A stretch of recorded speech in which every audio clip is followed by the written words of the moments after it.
about your contributions with Laying Down My Burdens. You gave away, what, 500 copies? Yes. Or let's talk about that. And why? During Domestic Violence Awareness Month, which is October, I decided that I wanted to make a contribution because when you've been a victim, you kind of figure, and where I'm at now as an advocate, you try to figure out, okay, what am I supposed to do? Right. You know, you don't know, do you just go out and do paid speaking engagements? Do you go to church? You know, you got to figure out where your role is. And sometimes I still not sure if I figure that out yet. But I wanted to give away books to places that housed women who have been victims, places, shelters, whoever needed the book. And that's what I did. I sent out a press release, and including, to the media and also to shelters and different organizations that worked with women who were victims of domestic violence. And I offered them copies of the book. And I've sent out, people are still asking, I just sent out like 15 yesterday. I was like, okay, October's over. But you can't help it because there's women, I mean, I got up in Westchester, New York. She's starting an organization for women who have been victims of domestic violence, and it was very cryptic, but she said she needed help, so I'm going to send her some books. I have, is your book in other languages? That's a question that I just got. I am dying to get it translated to Spanish. Spanish, yes. But I can't find anybody to do it. Okay. The reason I asked that, because, well, people always ask me, so Karen, who are you interviewing this week? And I told a few friends, and we started discussing Laying Down My Burdens. And a friend of a friend is going through, and she's Hispanic, by the way. She doesn't read English. She barely speaks English. And this is a book that she really needs to get her hands on, and she's afraid. Yeah. Well, if you know anybody out there who would like to translate it, we could work something out. We definitely could work something out. Because this is definitely a book that opened my eyes to try to discuss it with my daughter and make sure she isn't going through a relationship, or my nieces and even my sisters, to make sure they're not going through a relationship. Thank God I'm blessed to have a relationship with my husband that is safe, I guess you could say, and healthy. But there are a lot of women out there that are in a lot of unhealthy relationships. And kudos again for you bringing it to everyone's attention. Let's talk about L.O.U.D, the acronym. L.O.U.D. L.O.U.D, L-O-U-D, came about because when I started, going out and speaking about domestic violence, I said, I don't want, when women who haven't been abused or women who are, they don't want to come out and hear about it. They're like, oh, I don't want to go to that because it's about domestic violence. Or women who have been abused, a lot of times don't want to come out. Women don't want to show up because then that connects them to domestic violence. So I was sitting with my daughter and my granddaughter. I said, I need some kind of slogan. I'm going through this whole thing. So my oldest granddaughter, Jazz, she gave it to me. She was like, well, what about L.O.U.D? I was like, well, what is that? She was like, living out your dreams. I was like, perfect. Go ahead, Jazz. She's my marketing guru. Yes, how old is she? She's 16. Good for her, yes. So and it works because that's what happened for me. Being an author was something I always dreamed about doing, and I'm now living out those dreams. Yes. I really, truly am. And best-selling author. Did you mail your book yet to Rihanna's publicist? Sent it to her publicist, And Oprah actually had a special on that I was almost 100% sure that you were going to be on that panel. Well, maybe I should hire you as my publicist. Maybe. I don't know. I was, seriously, I don't know. I guess it's just, things are going to happen the way this. I was supposed to be here, that's why. Yes. I was supposed to be with Karen. I was supposed to do Celebrity in the Basement. Not in Chicago.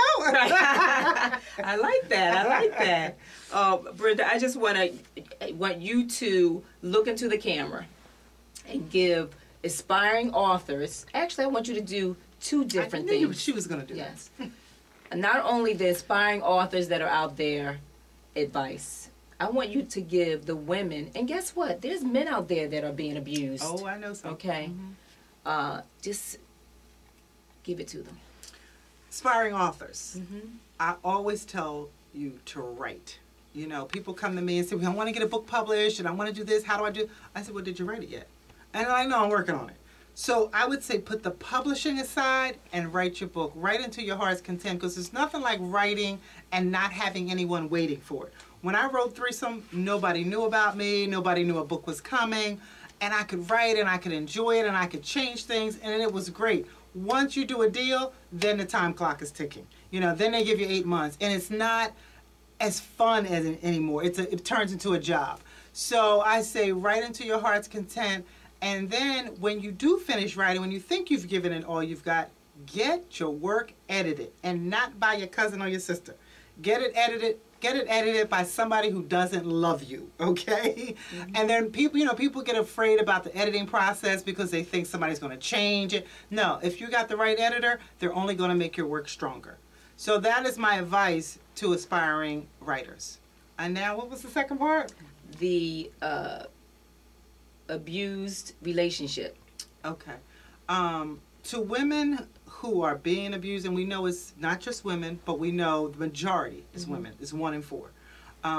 And to the women who have been abused, and we're not just talking about physical abuse, emotional, financial, it's just a range of things, and especially to the young girls. I mean, it is so prevalent among young girls nowadays and acceptable for them to be abused.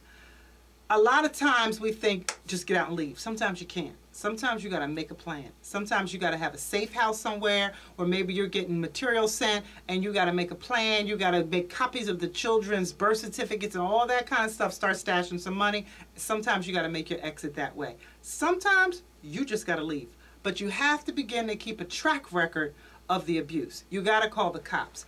Today when I was on radio in New York, this one young girl, she's like 21, she was not calling the cops. She's afraid. I mean, he is beating her to the point where she's afraid to call the police. So you have to begin to keep a track record of what's going on. To the people who are in the lives of these women who are being abused, and we're saying, what the heck is going on? Why won't she leave? And, you know, why does she keep coming back? Don't put them out of your life, these people. Support them. Be their friend. Listen to them, because they may need you as that safe haven, okay? They'll leave when they get ready to leave. It took me 15 years. I married my ex-husband after he broke my collarbone with a sledgehammer. It took me a long time, but it'll happen. Wonderful advice. Let's talk about a movie deal. Yeah.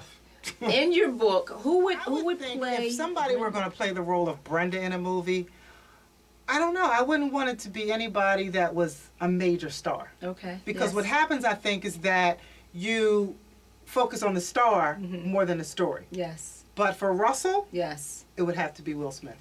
Okay. And I've always thought that even before the book came out. 1, because he looks like my ex-husband. And 2, because me, you know, being thinking I know something about Hollywood, I think that Will needs to play a different kind of role. Okay. I think he does a lot of sci-fi and comedy. Yes. I think he needs to step outside of that and do something a little bit more gritty. I mean, look what happened with Denzel when he did... Training Day. Right. So that would be my pick for Russell. Wow. I don't know if he would go. That's for a that. stretch for him. But that's a stretch for him, right? Yes, absolutely. Yeah. And I'm sure he would play the heck out of that role. Because my ex-husband, it wasn't like, you know, if you met him today, of course, even back then, he was nice. He was DJ. He always worked. You know, he was definitely a womanizer.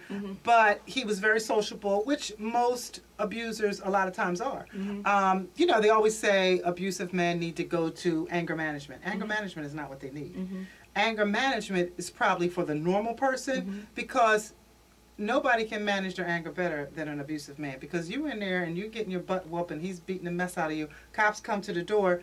He immediately switches that. Oh, we were just having an argument. That's managing anger. So they don't need anger management. Okay. And I've been on panels with men who are helping abused men, because I know it's a problem. It's not like these men want to be abusive. But some of them, it's bred. They've been bred that way.